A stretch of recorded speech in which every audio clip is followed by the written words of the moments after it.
Hi friends! How are you guys? Kumusta? In today's update, I'm gonna share with you some immigration advisory entitled Mandatory Registration to E-Travel. It's just the immigration reminding the public that registration to e-travel is a mandatory prerequisite for immigration formalities. It's just a reminder. And who needs to register? We already know. You guys, arriving Filipino and foreign crews, arriving Filipino and foreign passengers, and departing Filipino passengers. So easy peasy for arrival. Everyone has to register. For departure, Philippine passport holders only. Righto. There are people who would say that, oh, we traveled and it was never asked. Well, because it's already connected with your passport, so as soon as they scan your passport, they know that you've registered. But trust me, e-travel is still needed. Well, immigration just said that, so yeah. When do we register? This is asked a lot. Again, you may register within 3 days before or within your intended travel. Now, if you have not registered and you are at the airport, you may still do it.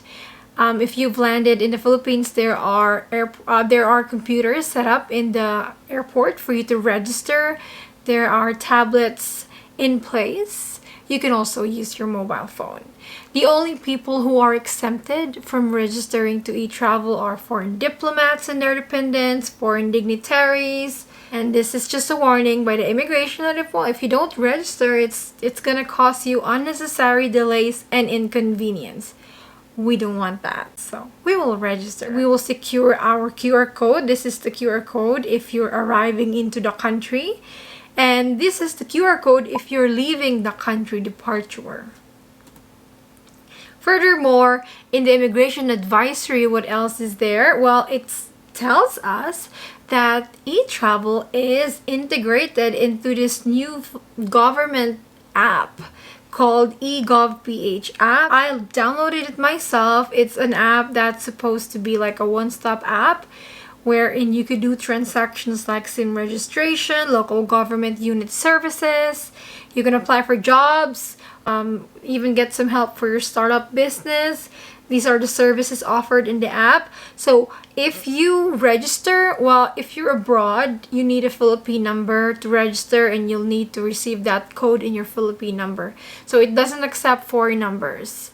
So I tried to register today using the app. So you go to travel and then you will be redirected to the e-travel website. And the good thing is that if you're registered, you can your info is already pre-filled on the app.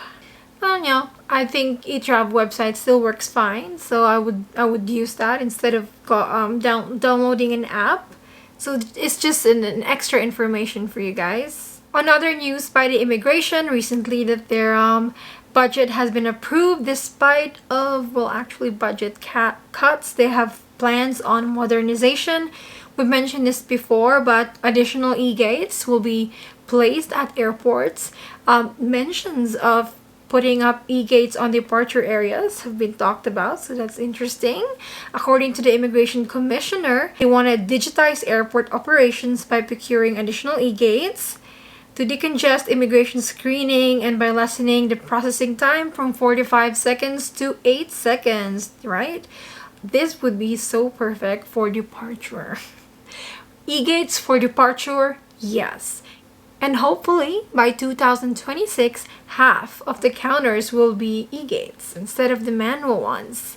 Well, that would be excellent for departure because using e-gates will make it less likely for travelers to be offloaded or to be stopped from traveling. Because, sometimes officers make decisions based on their personal opinions, and this can lead to unfair treatment or unfair offloading. Well, e-gates, being a machine, can reduce the influence of personal judgment, so I think they'll be much fairer.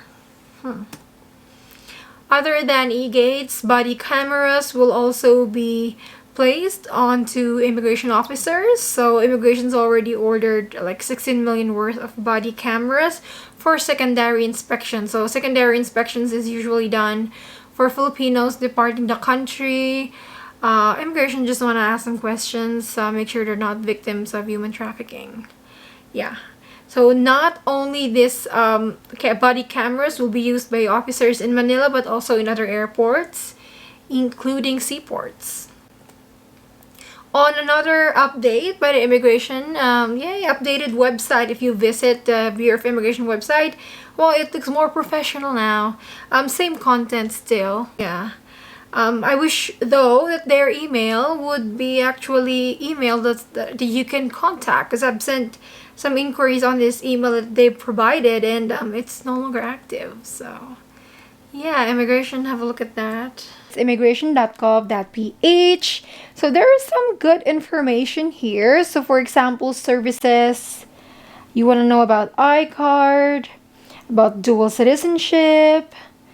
If, for example, if you are a tourist who would like to know how much a tourist visa extension costs, you'd go to visas and then you'd click 9A, temporary visitor visa. Let's say visa waiver, that's the first extension. How much does it cost? 3,030 pesos. Let's say you want to extend more, you'd click extension of authorized stay beyond 59 days. For an adult, for the first month, it's 4,400 or 49 if 2 months. So let's say you want to avail extension or you want to apply for a visa and you want to check if that agency you want to work with is legit, is registered with the immigration. You go to resources and you click accredited entities. So if they're a consultancy, corporation, a law office, or a school, let's say you want to study here and you want to check if it's a legit school accepting students. For example, let's go to consultancies. You want to apply for a 13A visa. You want to check if they're legit. Well, you find their name here. Immigration has also this year upgraded their e-service website. We talked about this before, and there's been additional services there, which I will talk about in another video. But you guys, I highly recommend it for like long-term tourists here, use e-service. It would make extension so much easier, especially if you don't live close to an office. Rather than paying, say, agencies, you can do it by yourself at the comfort of your home. Yeah, try the e-service if you're a long-term tourist. I highly suggest it.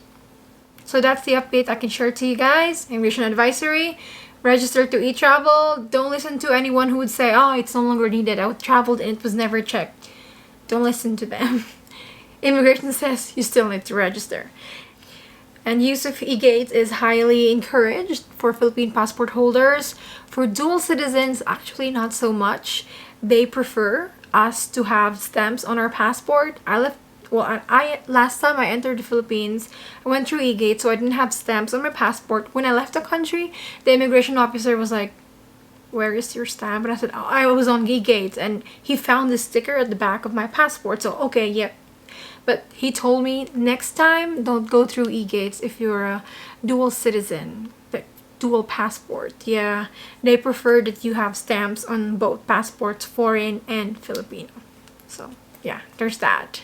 Doesn't mean it's bawal, but it's just highly recommended that you go through manual immigration clearance. Okay. Alright, that's all the update for today, guys. I hope this was helpful. And if you have anything to add, comment down below. Yeah, God bless you all and stay safe.